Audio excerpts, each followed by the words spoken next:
निरपेक्ष मान के बारे में पढ़ेंगे। इसको अंग्रेजी में हम एब्सोल्यूट वैल्यू बोलते हैं। निरपेक्ष मान क्या होता है बच्चों, इसको इस ब्रैकेट से दिखाते हैं। जैसे इसमें हमने 5 लिख दिया, तो इस ब्रैकेट से निरपेक्ष मान से बाहर निकल के वैल्यू 5 ही आ गई। और अगर माइनस की वैल्यू है तो इसमें से भी बाहर निकल के प्लस की ही वैल्यू आती है। लेकिन ये 5 प्लस की कैसे आती है इसको समझो। ये -5 जुड़ा तो अगर अंदर माइनस का नंबर है तो उसके सामने माइनस लग जाता है। -5 का क्या मतलब है, ये 0 से छोटी है। 0 से क्या है, छोटी। जब संख्या 0 से छोटी होगी तो संख्या से पहले हम माइनस लेते हैं।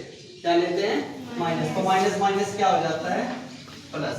तो इस ब्रैकेट से बाहर निकल के कोई भी संख्या कैसी आएगी, प्लस की ही आएगी। जैसे -3/7 है तो बाहर निकल के कैसी हो जाएगी, वो प्लस की हो जाएगी।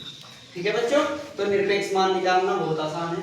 और मान लिया हमें x का निरपेक्ष मान निकालना है। किसका निरपेक्ष मान निकालना है, x का।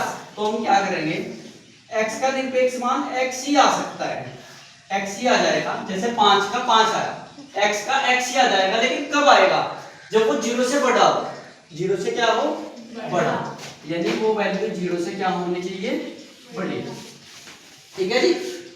और x की वैल्यू -x कब आ सकती है, x की वैल्यू -x, जैसे ये x था इसकी वैल्यू -x आ गई। x तो जुड़ा तो है बच्चों, ये देखो x, इसको मैंने x मान लिया, इसको क्या मान लिया, x। ये x तो जुड़ा तो है, लेकिन इसके सामने क्या लग गया, माइनस।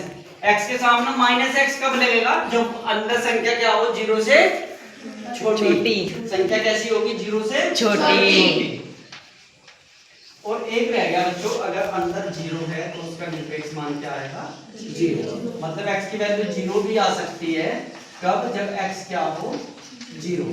ये कंसेप्ट समझ आ गया, यस सर। ठीक है।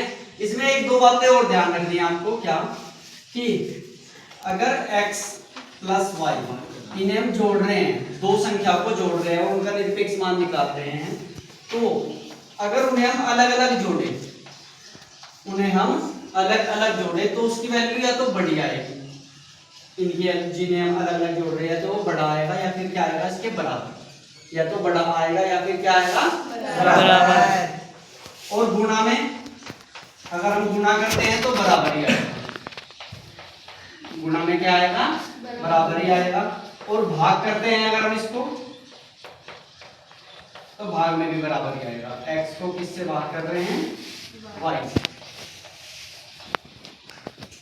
जो प्लस वाली है, अगर बच्चों हम इसमें माइनस करें तो ये उल्टी हो जाएगी, मतलब रिवर्स हो जाएगा। ये बड़े का चिन्ह है तो ये इस साइड आ जाएगा।